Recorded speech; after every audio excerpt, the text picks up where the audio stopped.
नमस्कार साथीहरू, आज हामी चितवनको माडी नगरपालिकामा रहेको सुन्दर प्राकृतिक गन्तव्य बैकुण्ठ तालको यात्रामा आएका छौँ। हरियाली जङ्गल र शान्त प्राकृतिक वातावरणको बीचमा रहेको बैकुण्ठ ताल यहाँको सुन्दर पानीको मुहान, रमणीय वनजङ्गल र पहाडी दृश्यका कारण निकै आकर्षक मानिन्छ। भरतपुरबाट करिब 55 किलोमिटर टाढा रहेको यो ठाउँ माडी पुगेपछि 30 मिनेट पैदल हिँडेर पुग्न सकिन्छ। लो साथीहरू, हामी बैकुण्ठ ताल होइन त? अब कति मिनट हिँड्नुपर्छ यहाँबाट? अब कति मिनट हिँड्नुपर्छ हामी यहाँबाट? छिटो हिँड्दै 15 मिनट, ढिलो हिँड्दै आधी घन्टा। त्यसो भने छिटै हिँड्नुपर्छ। अक्सिजन यसले दिइहाल्छ नि, यो बोट बिरुवाले जति हाइटमा छ त्यति त्यो बिरुवाले कार्बन डाइअक्साइड फेर्छ कि नजिककोले मात्रै अक्सिजन फेर्ने हो। हाइटमा भएको बिरुवाहरूले दिउँसो त यसले पुरा अक्सिजन फाल्ने हो क्या, राति चाहिँ कार्बन डाइअक्साइड फाल्ने। भनेपछि उसले सही भन्न खोजेको रहेछ, दिउँसो र राति भन्न नपाउने त्यस्तो भन्दै हो। त्यही भने चाहिँ होला है। प्रकृतिको आनन्द लिन, फोटो खिच्न, पिकनिक गर्न र छोटो हाइकिङको अनुभव लिन चाहनेहरूका लागि बैकुण्ठ ताल निकै राम्रो गन्तव्य हो। तर उकालै रहेछ नि मजाको। हजुर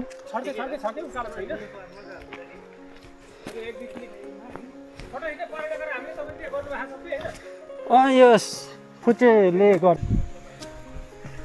ज्वरो ठिक छ नि? अनि हाम्रो सुरेन्द्र सरको गलेकै छ। ज्यान झ्याप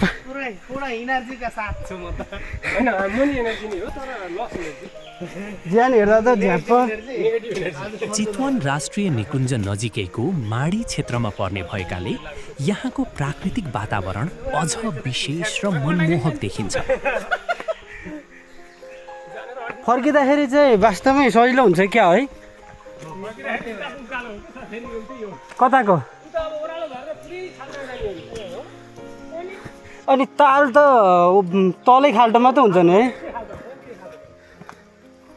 वर्षा ऋतुपछि यहाँको हरियाली झनै सुन्दर देखिन्छ भने जाडो याममा पनि घुम्नका लागि उपयुक्त हुन्छ। तर हामी निकै माथि आइएछ त, यहाँ हेर्नु न।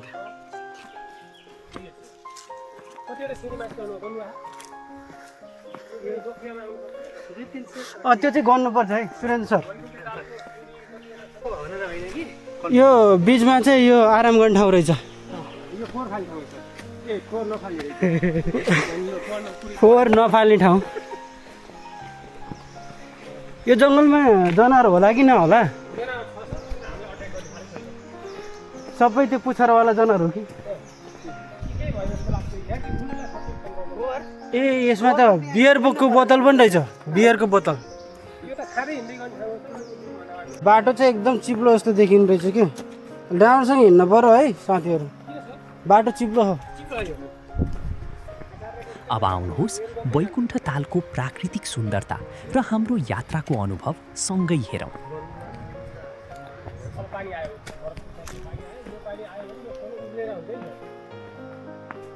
प्लास्टिक कसरी ल्याएन है?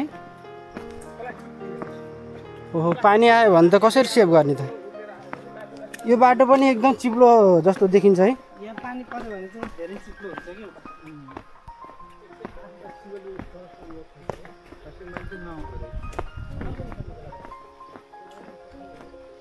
तर यो यस्तो हिँड्दाखेरि त अलिअलि फलफुलहरू हुनु नि है। यहाँ केराहरू चाहिँ भर्खर रोपेको रहेछ।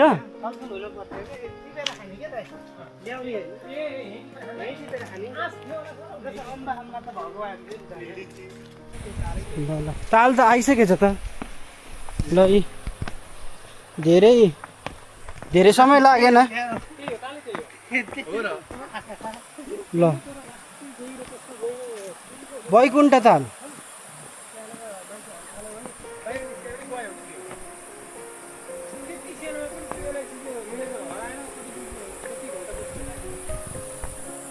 ल ताल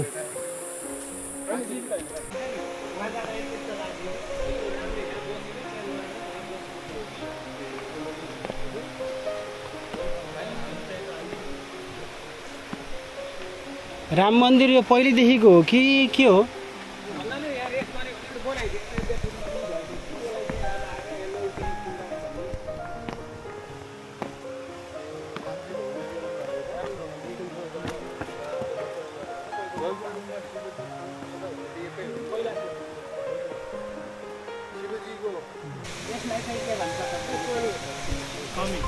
यो स्वामीको बोट यही हो त बैकुण्ठ ताल। यही हो सर, तालै यही हो, त्यही झर्नाबाट त्यो माथिबाट आम फाल्दियो।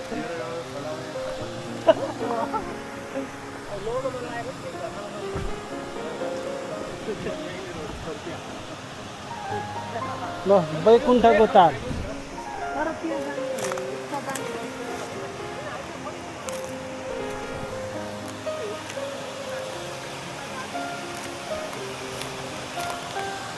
साथीहरू, बैकुण्ठ तालको यो रमाइलो यात्रा यहाँसम्म आइपुग्यो।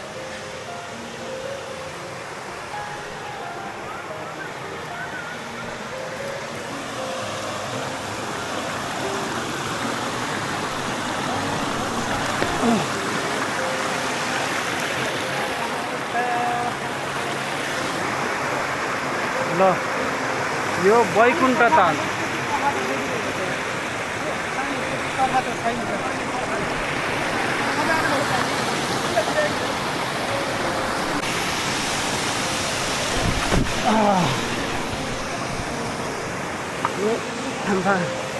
अलि नजिकबाट अवलोकन गरौँ न बैकुण्ठ तालको झरना। ताल हो भने चाहिँ यहाँ पुग्नु पर्छ।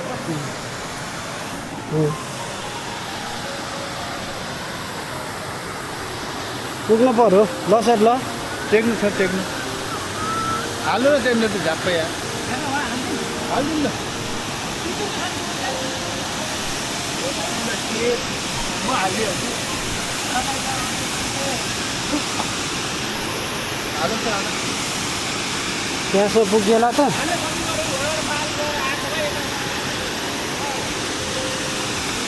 यो त ऊ होला यार त्यो जुत्ता खोल्नु नि त। जुत्ता खोल्नु नि। जुत्ता भिज्ने भयो कि यताबाट आउनु पर्यो ल जानु हो हो यसरी चाहिँ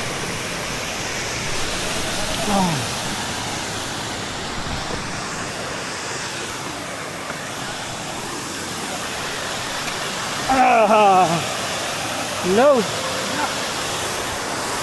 बैकुण्ठ ताल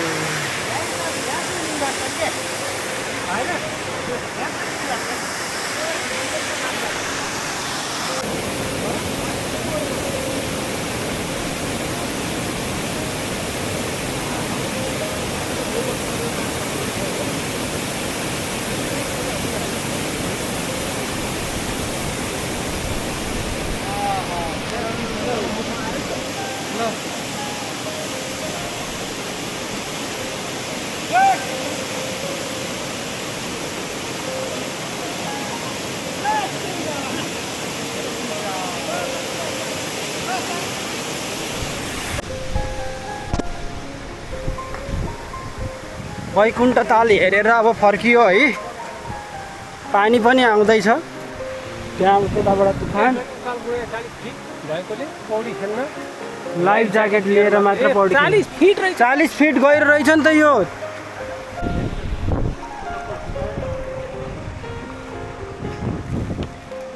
त्यही हो बैकुण्ठ ताल त्यही हो।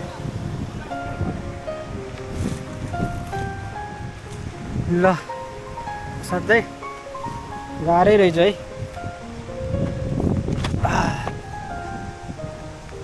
जाउँ यार अब नन स्टप।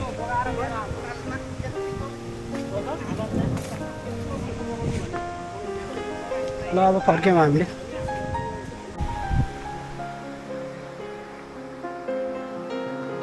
अब यही उकालो त हो नि, अर्को उकालो छैन खालि। यो त अब सकिसक्यो, त्यसपछि पुरा ओह्रालो।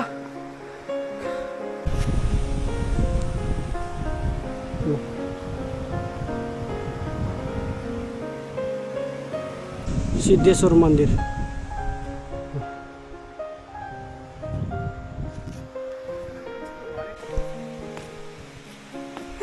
पछि नै आयो नि त्यसरी उकालो ओह्रालो सिँढीहरू हेर्नु त। त्यो पनि गएर फर्कियौँ। पानी पनि लगभग आयो।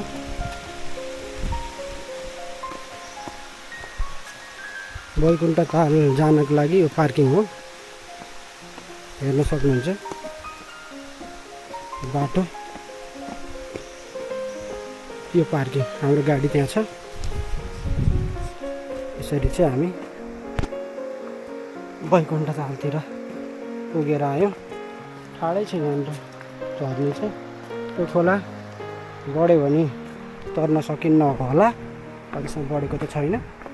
त्यही पनि यसरी चाहिँ हामी साह्रै छ यस्तो छ। टेक्निक कुरा त छ छन चाहिँ, तर पनि यस्तोमा हामीले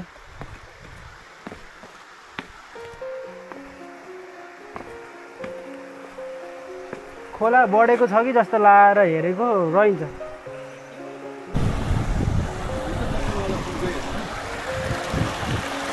अब कुन बाटो जानु पर्यो कि यो बाटो जानु पर्यो? ठिक छ यार, जानु त यार। तलैबाट जाऊँ न त।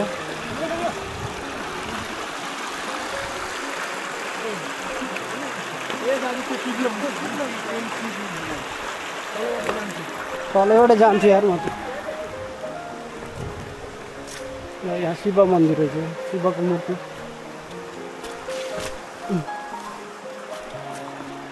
कुन बाटो जानु त?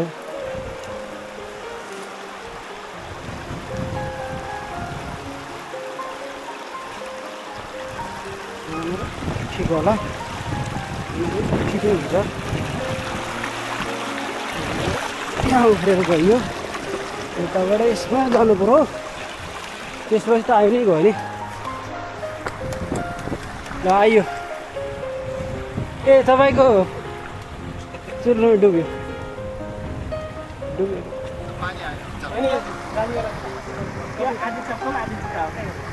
त्यहाँ के रहेछ?